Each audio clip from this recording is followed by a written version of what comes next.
my name is Arit. Welcome to my channel, which is all designed to help you take ownership of your career, whether that's through employment, entrepreneurship, or a mixture of both. Now, if you're watching this on YouTube, don't forget to click subscribe so you get an alert each time I post a new video. Or if you're watching it on Instagram, LinkedIn, Facebook, press follow so you too can get the same. And as always, don't forget to like, comment and share this video because there is someone in your network that needs to hear the good news too. So the topic we're going to be looking at today is job hunting in a slow market. And I'm going to share a handful of tips which you can use at your leisure that will help you transition through to your next employment. Now, the first tip is mindset reset. I talk a lot about mindset throughout many of my videos because it is the foundation of everything. If your head is not in the game, your journey is going to be far harder. Now, it's really easy, and I get it, and it's totally natural, should I say, not easy, it's natural to feel a little bit down when you're either redundant, you're unemployed, or you're having to look for a new opportunity for whatever reason. Sometimes your confidence can be knocked, you can get really down on yourself, you can be applying for jobs and there's no point in applying, I'm never going to get it, and all of that. That is natural, but it's not helpful. You want to use that energy in a more positive word because you, my dear, have got great skills. You've got skills and experiences. You are uniquely gifted and talented. You are bringing something to the table. You are going to enrich any business you choose to align yourself with. So think about the good stuff that you've done in the past. Think about where you've added value and have that as your mindset when you're looking for your next employment. Because I prefer not to say that people are unemployed. I like to describe them as transitioning to new opportunities, because that's essentially what you are doing. You are transitioning. You are not unemployable. So get your head in the game. Think positive thoughts. Think self-talk, talk to yourself. We talk to ourselves all of the time, whether we like it or care to admit it or not. So say positive things to yourself so that you can boss up a little bit and be confident in what you're bringing to your next opportunity. So mindset reset is the first thing. Next is quality over quantity. Now, when you're in a rush to find a new job, it's natural to take a scattergun approach and just apply for everything and anything that is aligned to what you've done before. It pays what you're looking for. It's like, I just need any job.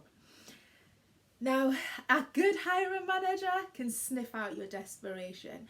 I always say it's a bit like going on a date if you're single. You know, you go on those dates with people who've got no interest in who you are, what you do, what you're interested in. Those are the kind of people that you're just going to ghost. You're never going to see them again, okay? And it's the same way for an employer when they just get some generic application, the person's not really interested in the job, shows little to no interest in the company, they're just going to move you to the left. So take your time, think about what you want, think about what you're looking for, think about what you're bringing to the table, and only apply for roles that align more closely to where you're coming from, because that'll help you stand out from the crowd and also give you the time to complete a decent application, more than decent, excellent application that will get you noticed. So quality over quantity. The next point is to follow the demand. Now, every cloud has every cloud has a silver lining. So whilst there may be a downturn in your industry and there's little to no opportunities there, look for those industries and sectors where things are more buoyant and there's roles that are aligned with your skill set. So take the coronavirus pandemic, hospitality, dry like the Sahara. You think online, you like your high street, dry like the Sahara. Cinemas, pubs, entertainment, dry like the Sahara. But you look at online retail, surge in opportunities, surge in sales. If you look at supermarkets, surge in sales. If you look at online entertainment like Netflix, my gosh, they doubled their subscriber base. Their targeted subscriber base is 7.2 million. They got 15.5 million in a month. So there are areas that are buoyant. And when you focus on your skill set and your transferable skills, you're able to match up to those industries. So do an exercise, right? Go and find maybe 3 to 5 roles that are in a sector that's nothing to do with the one that you're working in at the moment, but is aligned like to your skill set. And then I want you to list all of your experiences and take a trip down memory lane to past employments, volunteering. If you've been a stay-at-home mom, think about all the things that you've learned during your time and write it down. And you just want to see how much experience aligns with the skills that are required.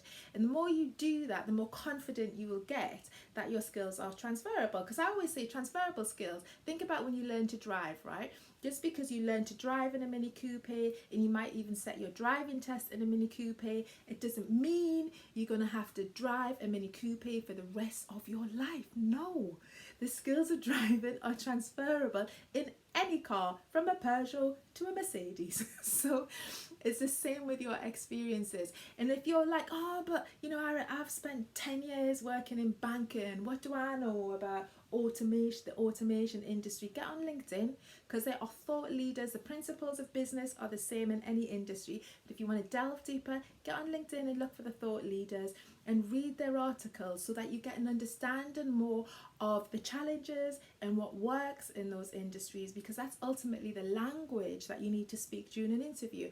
But it's for you to determine in your application how your skills can be transferred and add value to my business. So follow the demand. The next point is to write your own job description. Now, I use this technique a lot with my coaching clients who are at various points in their career. Like, they might want to pivot, they might want to move into entrepreneurship or move up a ladder, whatever. Is that I get them to write their own job description. So using the standard JD job description template as your guide, you want to first consider who you want to report to. Like, are you somebody who wants to report directly to the CEO or the managing director, or is it going to be the head of a specific department, or even a tier down? Then think about your key responsibilities. And if you're struggling, look at all the things you've done in past jobs that you've really enjoyed and write them down. And then think about your skills and experiences. And think about your benefits too. Like, how much do you want to earn? Do you want to have, is it important to have like a season ticket loan? How important is health insurance, gym membership, pension, all of that? Write it all down. And you can go as deep as you want in this exercise. You can look at the size of the company, their corporate social responsibility, diversity and inclusivity, whatever you want. Get it all down. And then you want to mark that which is essential to that which is desirable. And that essentially is your blueprint. So you have an idea, much more of an idea of what it is you're looking for. So when you're looking at opportunities, it's kind of, does this align to what I'm going through? I'm looking for, rather. And you can craft more focused applications. So write your own job description. Now, the next tip is to continue to network. Now, it's very easy to not network when you're looking for work. You know, you think, well, I've got nothing to say, I've got nothing to sell, I'm not bringing anything to the table. This goes back to mindset reset. So you want to change the way you think about networking. Don't think about it as sales. I used to think about it as sales, and I never leave my house. Until I reframed networking into being about building new relationships and strengthening existing relationships with people that I like, people that I can help, and those who can help me too. So in this instance, just start by like making a list of people you feel comfortable approaching. Now, they can be past colleagues who might have moved into different companies. They can be ex-line managers. They could be other members of your employers. You could think about your friends, think about family members, and you tell them what you're looking for. Now, when I say tell them what you're looking for, don't be like generic, like, oh, I'm looking for a job. No, because then they'll start to send you jobs and you'll be like, that's not what I'm looking for. Well, you got what you were looking for. You just said, I'm looking for a job. So be as specific as you want. Maybe use a job description template that we talked about and circulate that.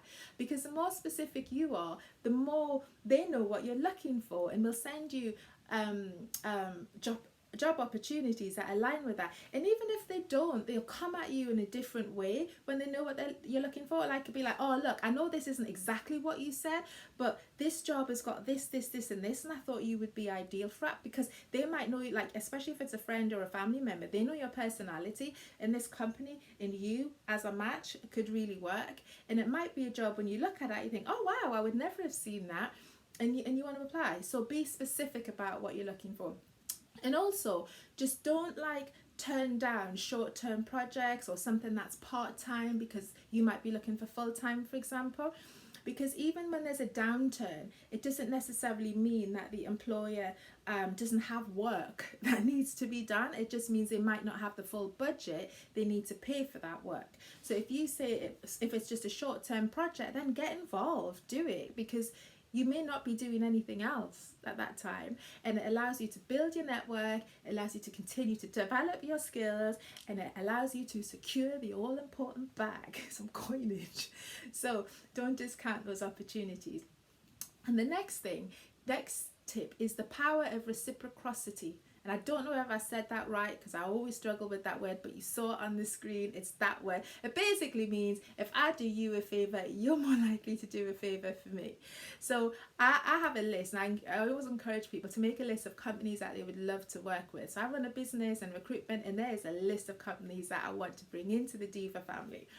So when you've got that list, get on LinkedIn if you don't have direct contacts there, and start to reach out to either the head of the department or reach out to their assistant or the deputy. Don't be afraid to reach out to gatekeepers. I have gatekeepers, and gatekeepers are the people that can wave your flag internally for you. So don't dismiss the gatekeeper. But anyway, you want to offer up. Have a look on their website and see, or on stories they've posted on LinkedIn or things they've commented on, to get a hint of potential opportunities that you can offer your services for as a contractor or as an intern. Because ultimately, the more you can do for others, the more they will do for you. You get what you put out there. So think about the power of reciprocity. And I think I might have said that right this time. Who knows? Tell me.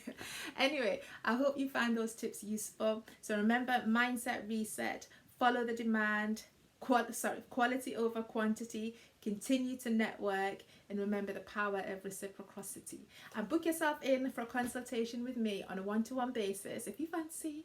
And I look forward to seeing you again soon. Take care. Bye-bye.